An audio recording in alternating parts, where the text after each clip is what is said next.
ઘટનાની વિગતો મુજબ નાના વરાછા બ્રિજ નીચે શૌચાલય પાસે ફૂટપાથ પર રહેતા એક શ્રમજીવી પરિવારની બાળકી 2 દિવસ પહેલા રાત્રિના સમયે અચાનક ગુમ થઈ હતી। જે સ્થળે આ પરિવાર સૂતો હતો ત્યાં અન્ય 50 જેટલા ઘરવિહોણા લોકો પણ આશ્રય લેતા હોવાથી શરૂઆતમાં ભારે ગૂંચવણ ઊભી થઈ હતી। સ્થાનિક પોલીસે ગુનો નોંધતા જ સુરત ક્રાઇમ બ્રાન્ચે સમાંતર તપાસ શરૂ કરી હતી। રેલવે સ્ટેશનના ફૂટેજ તપાસતા જાણવા મળ્યું કે એક અજાણ્યો યુવક બાળકીને ઉઠાવી રાત્રે 10 કલાકે ઉપડતી ઇન્ડોર એક્સપ્રેસ ટ્રેનમાં બેસીને નાસી છૂટ્યો હતો। આ માહિતીના આધારે ટીમોને તાત્કાલિક રવાના કરવામાં આવી હતી। પોલીસના જણાવ્યા અનુસાર આરોપી બાળકીને લઈને મધ્યપ્રદેશના અંતરિયાળ વિસ્તારમાં છુપાવવાની ફિરાકમાં હતો, પરંતુ સુરત પોલીસના સતત લોકેશન ટ્રેકિંગ અને સ્થાનિક પોલીસની મદદને કારણે તે ચોતરફથી ઘેરાઈ ગયો હતો અને તે રતલામ નજીક તે બાળકીને રઝળતી મૂકી ભાગી ગયો। સૂત્રોએ જણાવ્યું કે આ એક અત્યંત સંવેદનશીલ કેસ હતો, જેમાં સમયસૂચકતા મહત્વની હતી।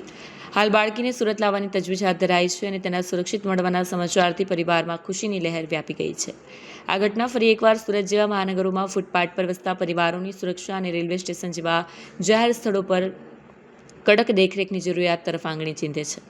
2 દિવસ પહેલા 20-21ની રાત્રિના વરાછા ઢાળ પાસે એક જાહેર શૌચાલયની બાજુમાં એક બેન જે એમના હસબન્ડ સાથેથી બંનેને ઝઘડો થતા અલગ અહીંયા આવી અને કડિયા કામ કરતા હતા। રાત્રે કામ કર્યા પછી શૌચાલયની બહાર જાહેરમાં સૂતા હતા પોતાના બાળકને લઈને, ત્યારે મોડી રાત્રે કોઈ બાળકને 3.5 વર્ષની એમની દીકરીને કોઈ કિડનેપ કરીને જતું રહે છે। રાત્રે એ મોડેથી જાગતા એમને ખબર પડતા તાત્કાલિક પોલીસ સ્ટેશન આવ્યા હતા અને રાત્રે જ કાપોદ્રા પોલીસ સ્ટેશન, ઝોન વનસરની ટીમ અને ક્રાઇમ બ્રાન્ચ દ્વારા રાતે જ તપાસ આ બાબતની ચાલુ કરી દેવામાં આવ્યું હતું। વહેલી સવારે ખાતરી કરતાં ખબર પડી કે આ માણસ આ બાળકીને લઈ અને રેલવે સ્ટેશન ગયો છે। રેલવે સ્ટેશનથી એક ટ્રેન પકડે છે, ધુંધ એક્સપ્રેસ, જે સુરતથી આગળ ઇન્દોર સુધી જતી હોય છે। આ ટ્રેનના રૂટ આગળના તમામ નેક્સ્ટ સ્ટોપો જે 10 જેટલા સ્ટેશનો આવતા હતા, ક્રાઇમ બ્રાન્ચના PI JG Patel, PI Jayant Goswami અને એમની સાથે બીજા અન્ય 4 પીએસઆઈ લાગી અને સતત આ કામમાં પીઆઈ સિંધાના બધા લાગી ગયેલા। તમામ 10 સ્ટેશનોના આરપીએફ, જીઆરપી, રેલવે પોલીસ અને ત્યાંની લોકલ પોલીસને અને આ બધાને જ એક એસોસિએશનને તમામ આ ફોટાઓ શેર કરવામાં આવ્યા હતા, પણ કોઈ ફળદાયક હકીકત મળી નહોતી આવી। ક્રાઇમ બ્રાન્ચની 5 ટીમ બનાવી અને તાત્કાલિક અલગ અલગ સ્ટેશનો 2 સ્ટેશન કવર કરે એ રીતે મોકલી આપવામાં આવ્યા હતા। એમાં પીએસઆઈ દેસાણી અને એમની ટીમને એક માહિતી મળી કે રતલામ રેલવે સ્ટેશન આ વહેલી સવારે આને બાળકને લઈને ઉતરતા જોવા મળે છે અને રેલવે સ્ટેશનમાં સીસીટીવી નહોતા, પણ બહારની સાઈડ તપાસ કરતાં એક જગ્યાએ એના જેવું શંકાના આધારે ખાતરી થાય છે કે કદાચ આ બાળક લઈને ઉતરેલો આ માણસ આ જ છે કિડનેપર।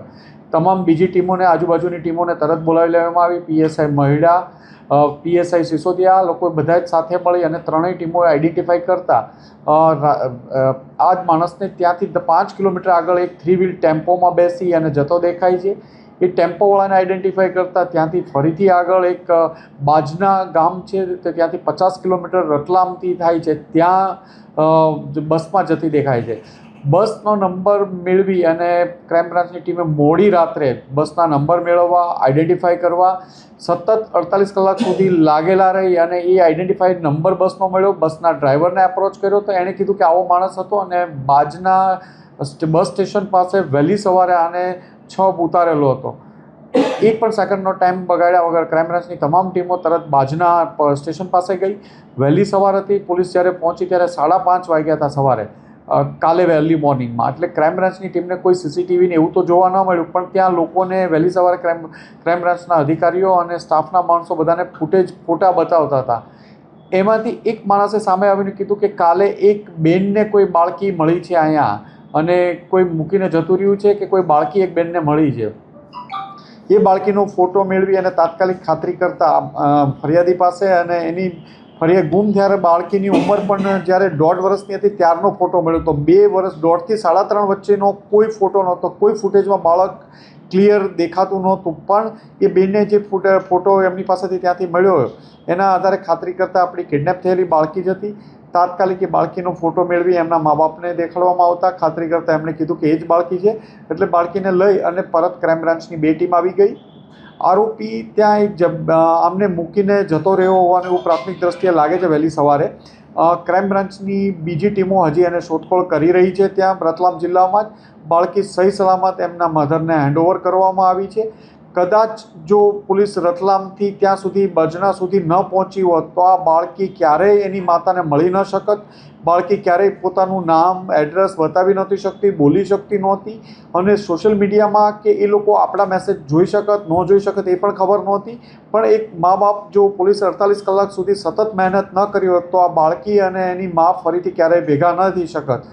આમ એક પોલીસે સખત મહેનત કર્યા બાદ આ લોકોને મિલાપ કરાયો છે, અને બીજી ટીમ દ્વારા હજી આરોપીને શોધી કાઢવાનો એની પ્રયત્ન ચાલે છે. બાળકી હેમખેમ છે, એની સાથે કોઈ પણ પ્રકારનું પેલું થયેલું નથી.